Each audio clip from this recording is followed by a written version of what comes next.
मारपीट करने वाले दुकान मालिक और ड्राइवर मजदूर थे, इनको पुलिस अभिरक्षा में लिया गया।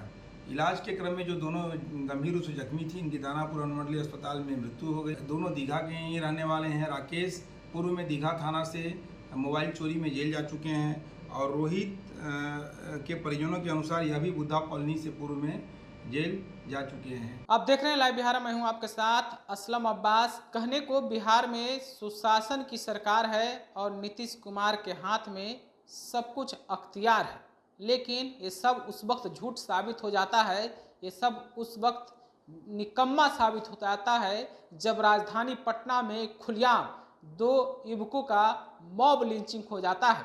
जी हाँ, पूरा मामला दीघा थाना क्षेत्र के है, जहां पोल्सन रोड में 2 युवकों की मॉब लिंचिंग सिर्फ इसलिए कर दी जाती है कि एक ट्रांसफार्मर के मरम्मती वाले दुकान में 2 युवक पहुंच जाते हैं।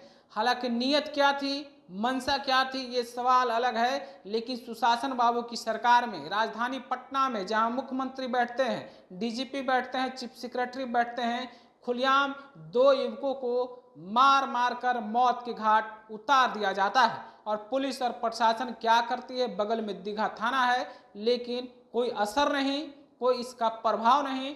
सबसे पहले इस घटना में क्या कुछ पूरा मामला है, आप खुद दीघा के पुलिस पदाधिकारी को जरा सुनिए। सितंबर को आहले सुबह करीब 2:45 बजे दीघा थाना के डायल 112 को सूचना मिली कि पोल्सन रोड में एक ट्रांसफार्मर मरम्मती का दुकान है, वहाँ 2 व्यक्ति दुकान में चोरी के नियत से प्रवेश किए थे, जिनको पकड़ कर रखा गया है। जब डायल 112 की टीम वहाँ पहुँची तो पाई कि वहाँ पे जो ट्रांसफार्मर दुकान के मालिक राहुल और उनके मजदूर और ड्राइवर, उनके द्वारा इन दोनों व्यक्तियों की मार पिटाई की गई है, जिसमें दोनों ही गंभीर रूप से जख्मी थे। दोनों जख्मी को तत्काल पुलिस द्वारा इलाज के लिए दानापुर अनुमंडलीय अस्पताल में भेजा गया और जो मारपीट करने वाले दुकान मालिक और ड्राइवर मजदूर थे, इनको पुलिस अभिरक्षा में लिया गया। इलाज के क्रम में जो दोनों गंभीर रूप से जख्मी थी, इनकी दानापुर अनुमंडलीय अस्पताल में मृत्यु हो गई, जिनके आगे अंत्य परीक्षण प्रतिवेदन के लिए विधि सम्मत कार्रवाई की जा रही है। घटनास्थल पर एफएसएल की टीम को बुलाया गया है।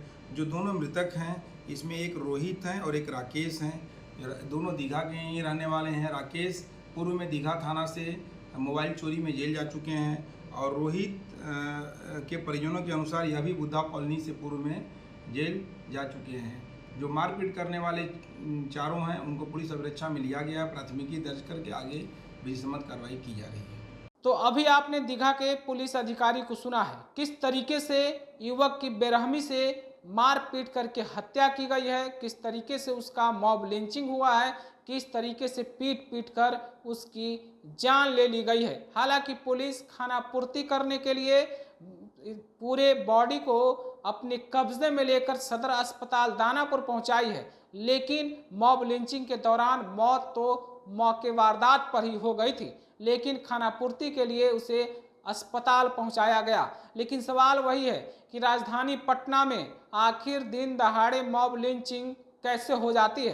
ये जो घटना की जो खबरें आ रही है, उसके मुताबिक अहले सुबह की यह घटना है, जब राजधानी पटना के आधा से अधिक लोग सोए रहे होंगे या फिर नींद की मुद्रा में होंगे, और ये खुलेआम राजधानी पटना के दीघा थाना क्षेत्र के पोल्सन रोड में मॉब लिंचिंग की घटना हो रही थी, जिसका कानों कान खबर किसी को ना रहा होगा। लेकिन किसी का भाई इस दुनिया से चला गया, किसी महिला के पति इस दुनिया से चले गए, उनके सुहाग उजड़ गए, किसी बच्चे के सर से पिता का साया खत्म हो गया, तो किसी बहन के सर से या फिर कहें कि जिंदगी से भाई का प्यार खत्म हो गया।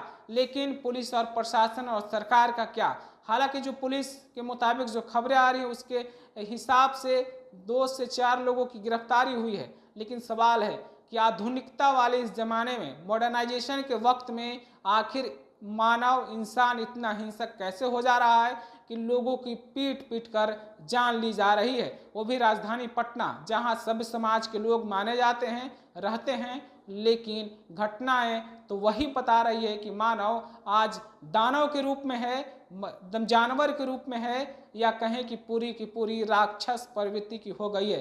फिलहाल दीघा थाना क्षेत्र में इस तरीके की घटनाएं हुई हैं, मॉब लिंचिंग हुई है। आप अपनी राय और प्रतिक्रिया क्या रखते हैं, कमेंट में हमें ज़रूर पहुंचाइएगा।